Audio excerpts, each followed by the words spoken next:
What's good, NBA fans? It's your boy Ja Hoops, and I'm back with another video. Last night we had the Dallas Mavericks avoid elimination in Game 4. Mavericks looked good last night, and Luka led the way. You know what I'm saying? Luka led the way, and the Dallas Mavericks actually had the third largest margin of a victory in the NBA Finals history. So they won by the third biggest margin in NBA history in the finals. So they're making history on their way back. You know what I'm saying? I'm not gonna lie, as a Luka fan, I was surprised last night that they figured it out so quick. You know what I'm saying? We seen Derek Lively hit his first 3 in the finals. I'm just like, what is going on? Like, Dallas figured it out for real. Like, it wasn't just Luka and Kyrie. Kyrie only had 21 points. It was their role players. You know what I'm saying? Their role players stepped up. You know, Tim Hardaway had 15 in just the fourth quarter. Dante Exum looked good pushing the ball up the court. He had 10 points. Derek Lively had 11 and 12. Like, the Dallas Mavericks role players really showed up to play. You know what I'm saying? And before the game, it showed like Jason Kidd talking to his team, and Jason Kidd was like, losing is not an option. We're going back to Boston on Monday. Like, Jason Kidd already had everything planned out. He said, we're winning this game, and they showed that they was desperate. You know what I'm saying? Dallas came out playing desperate. Their defense looked amazing last night. You know, we haven't been able to say that the last couple games against Boston, but you know, they looked like they had Boston like locked down. You know what I'm saying? Boston only scored 84 points in the finals, and I haven't really looked into it, but I think that's like the lowest points they've scored in a while in the playoffs. 84 points is pretty low for Boston. And on top of that, they did a very good job of just limiting Jaylen Brown and Jason Tatum. Jaylen Brown only had 10 points, shooting 3 for 12 from the field, 25%. Jaylen Brown also shot 1 for 5 from the 3. So Jaylen Brown just had a bad game. He's been playing amazing the whole playoffs. Easily the finals MVP if they won the finals today. Jason Tatum also had a struggle game, man. He had 15 points, shot 4 for 10 from the field, which isn't bad, but he shot 1 for 4 from the 3. So Jason Tatum just didn't look comfortable, didn't take a lot of shots. I think he needed to be a little more aggressive last night for them to take that dub, but he just wasn't.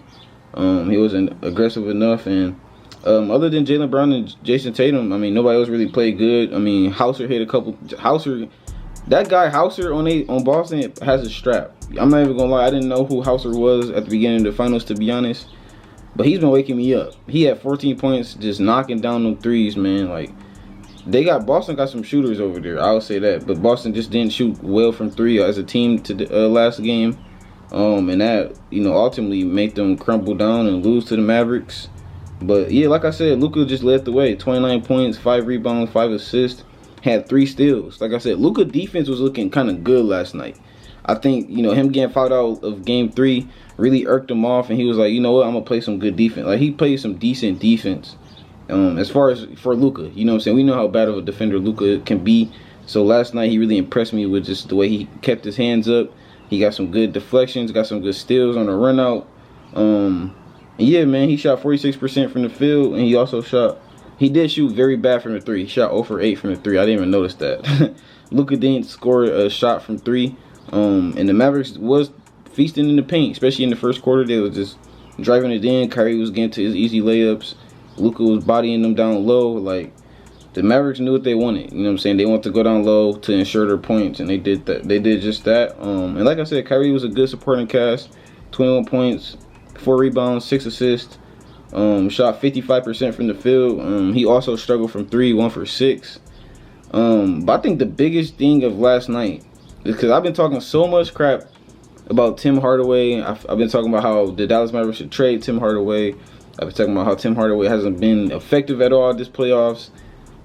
He played so different last night. Like, he had 15 points in just the fourth quarter. Obviously, they was already up big. You know, he didn't have really much to lose, shooting those shots. But he also made history last night. I think he made the most threes in the quarter in Mavs history. He made 5 threes in just the fourth quarter. He shot 5 for 7 from the 3 last night. So Tim Hardaway came out, knew what he was doing, came out very hot. And like I said, I was just surprised by the way Dante Exum played. Like, Dante Exum hit 2 threes. And he was just like pushing the pace. You know what I'm saying? I feel like he was making the ball get up the court quicker. And I think Luka did a little better job of that too, just playing at a faster pace, getting the ball, pushing it up the court, getting past half court faster. So, you know, Boston will have so much time to set up.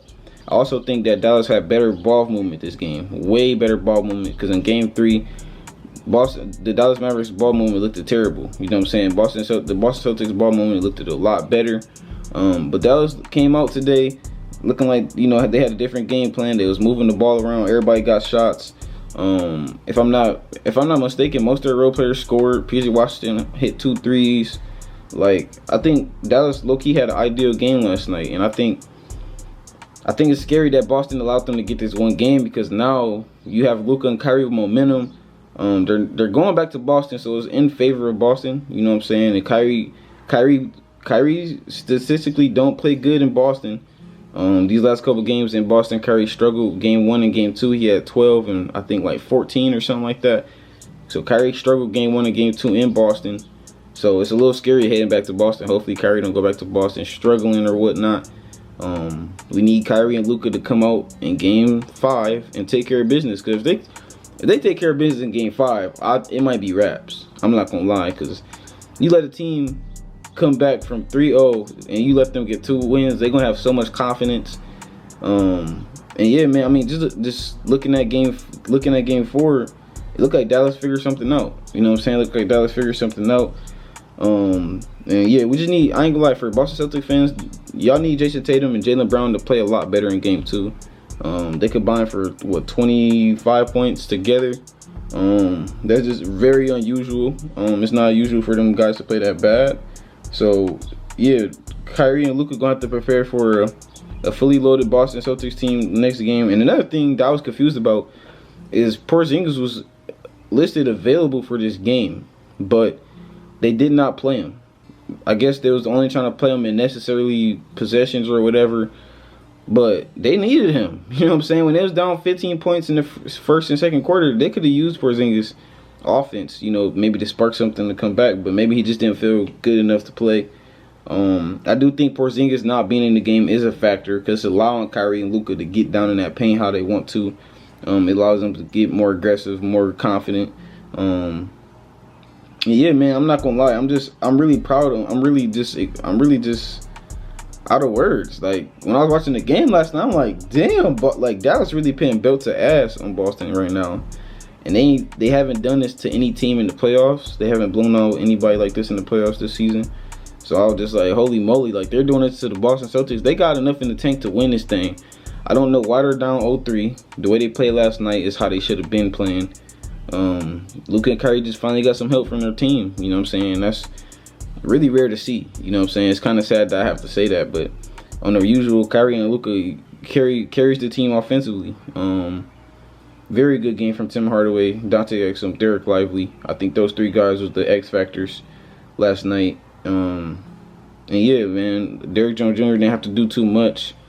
And yeah, man, I ain't gonna lie, this is just a very good game from Dallas. And as a Luka fan, I'm hoping that they can win Game 5 and force a Game 6 at least.